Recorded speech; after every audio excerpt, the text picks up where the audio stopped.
कहानी की शुरुआत होती है अमेरिका के एक छोटे से टाउन परफेक्शन से, जो 3 दिशाओं में पहाड़ों और चट्टानों से घिरा हुआ था और एक दिशा शहर की ओर जाती थी। फिर हम वहाँ रहने वाले 2 दोस्तों को देखते हैं। एक का नाम वैल था और दूसरे का अर्ल। वो गांव के सारे इधर उधर के काम करने के लिए जाने जाते थे, जैसे किसानों के जानवरों पर नजर रखना, सीवेज सिस्टम साफ करना और कूड़ा दूर फेंक कराना। जब भी उन दोनों में कोई बहस हो जाती तो वो बच्चों की तरह रॉक पेपर सीजर्स खेलकर फैसला करते थे।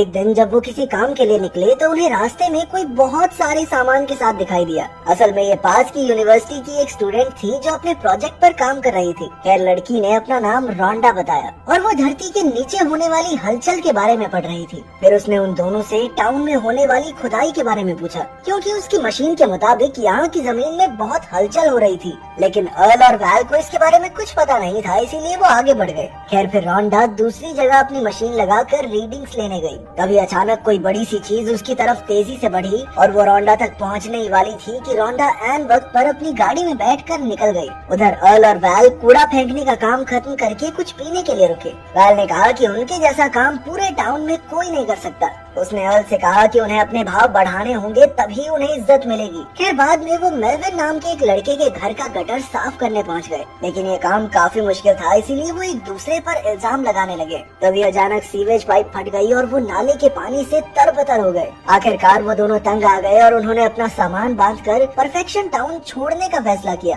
तब रास्ते में उन्हें नैन्सी मिली, जो अपनी बेटी मिंडी के साथ एक पॉटरी की दुकान चलाती थी। नैन्सी ने उन्हें 1 महीने का काम और साथ साथ मुफ्त का खाना पीना देने का ऑफर दिया, पर उन दोनों ने मन बना लिया था कि वो अब इस जगह पर नहीं रहेंगे, इसीलिए वो इनकार करके आगे बढ़ गए। इसके बाद रास्ते में उन्हें बिजली के टावर पर एक आदमी लटका दिखाई दिया। जब वो उसके पास गए तो वैल ने कहा कि ये तो टाउन का पियक्कड़ एडगर है। वो ना तो हिल रहा था और ना ही किसी की बात का जवाब दे रहा था, इसीलिए उन दोनों ने उसे नीचे उतारने का फैसला किया। उन्होंने हर बार की तरह रॉक पेपर सीजर्स खेला और वैल की बारी आई। वो धीरे धीरे ऊपर चढ़ा और एडगर तक पहुंच गया, लेकिन फिर उसे पता चला कि एडगर तो मर चुका है। साथ ही उसके हाथ में एक राइफल भी थी। इसके बाद वो दोनों एडगर की लाश टाउन के डॉक्टर जिम के पास ले आए। जिम ने उसे देखकर बताया कि एडगर 3-4 दिन तक टावर पर ही रहा होगा और फिर डिहाइड्रेशन की वजह से उसकी मौत हो गई। ये सुनकर अर्ल और वैल सोच में पड़ गए कि आखिर एडगर नीचे उतरने की बजाय वहीं लटक कर क्यों मर गया। खैर, अब वो फिर से अपने रास्ते पर निकल पड़े, लेकिन फिर दोबारा उन्हें रुकना पड़ा,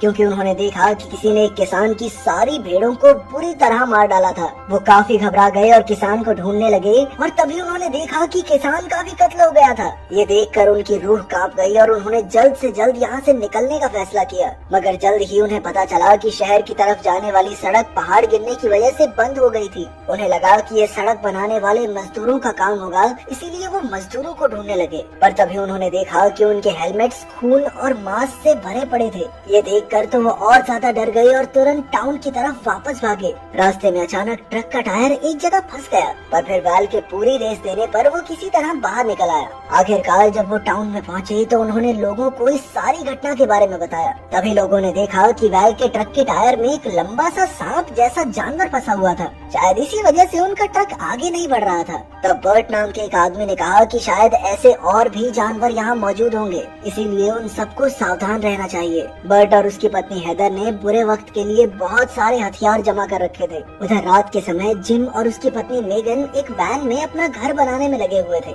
अंत में थक हार कर उन्होंने आराम करने का सोचा, पर तभी उन्हें जमीन से धुआं निकलता दिखाई दिया। मेगन घबरा गई, पर जिम को लगा कि शायद ये नेचुरल गैस है और वो पूरा जोर लगाकर जमीन खोदने लगा। पर तभी अचानक उनके पैरों तले की जमीन खिसकने लगी और किसी अनजान शक्ति ने उन्हें नीचे खींच लिया। मेगन ने अपने पति को बाहर निकालने की पूरी कोशिश की, पर एक सांप जैसा जानवर उस पर फुंकारे मारने लगा। मेगन इतनी डर गई कि उसने दौड़कर खुद को गाड़ी में बंद कर लिया, लेकिन इससे पहले कि वो गाड़ी चलाती, पूरी गाड़ी ही जमीन में धंस गई। उधर टाउन में टेलीफोन के सिग्नल बंद हो गए थे और सड़कें भी बंद थी, इसीलिए वैल और अर्ल ने घोड़ों पर चढ़कर शहर से मदद लाने का फैसला किया। रास्ते में उन्हें जिम की वैन दिखाई दी, पर जब उन्होंने जिम और उसकी पत्नी को ढूंढने की कोशिश की तो कोई दिखाई नहीं दिया। तभी अचानक उन्हें जमीन के अंदर से रेडियो की आवाज सुनाई दी। उन्होंने मिट्टी हटाई तो देखा कि जिम की गाड़ी तो सीधा जमीन में धंसी हुई थी। ये देखकर उनकी सांसें सूख गई, पर अब उनके पास मंजिल की ओर बढ़ने के अलावा और कोई रास्ता नहीं था। कुछ देर बाद वो एक रेगिस्तान के बीच पहुँचे जो देखने में तो सुरक्षित लग रहा था, पर उनके घोड़े अजीब तरह से हिनहिनाने लगे और देखते ही देखते घोड़ों ने उन्हें जमीन पर पटक दिया। तभी जमीन से वही अजीबोगरीब जानवर बाहर आया और उनके घोड़ों को कच्चा चबा गया। ये देखकर वैल ने गुस्से में उस पर बंदूक चला दी, पर इससे तो वो जानवर और भयानक हो गया। अब वो दोनों तुरंत पहाड़ियों की ओर भागे और उनका पीछा करने वाला जानवर अचानक से एक बड़ी सी दीवार से टकराकर मारा गया। आखिरकार उन्होंने चैन की सांस ली और तभी रोंडा वहाँ आ गई। रोंडा ने जब जानवर को करीब से देखा तो वो समझ गई कि ये जमीन के नीचे रहता है और तो और उसकी आंखें भी नहीं थी। ये सुनकर वैल और अर्ल को काफी दिलचस्पी हुई और उन्होंने इस जानवर की लाश को शहर में बेचने का फैसला किया। पर तभी रोंडा ने उन्हें अपनी मशीन दिखाकर कहा कि यहाँ ऐसे और भी जानवर मौजूद हैं जो लगातार जमीन के नीचे घूम रहे हैं। तभी उनके नीचे की जमीन हिलने लगी और उन्हें एहसास हुआ कि वो जानवर उनकी तरफ ही बढ़ रहा है। अब वो तीनों तुरंत दौड़कर एक बड़ी सी चट्टान पर चढ़ गए जहाँ वो जानवर नहीं पहुँच सकता था। फिर उन्होंने जानवर के वापस जाने का इंतजार किया और जैसे ही वो जमीन पर पैर रखते थे जानवर वापस आ जाता। इससे तंग आकर वैल ने कहा कि कहीं ये जानवर उनकी बातें तो नहीं सुन रहा। तब रोंडा ने उसे समझाया कि ये जानवर जमीन पर हो रही हलचल को महसूस कर सकता है। अब उनके पास कोई और चारा नहीं था, इसीलिए उन्हें उस पत्थर पर ही रात गुजारनी पड़ी।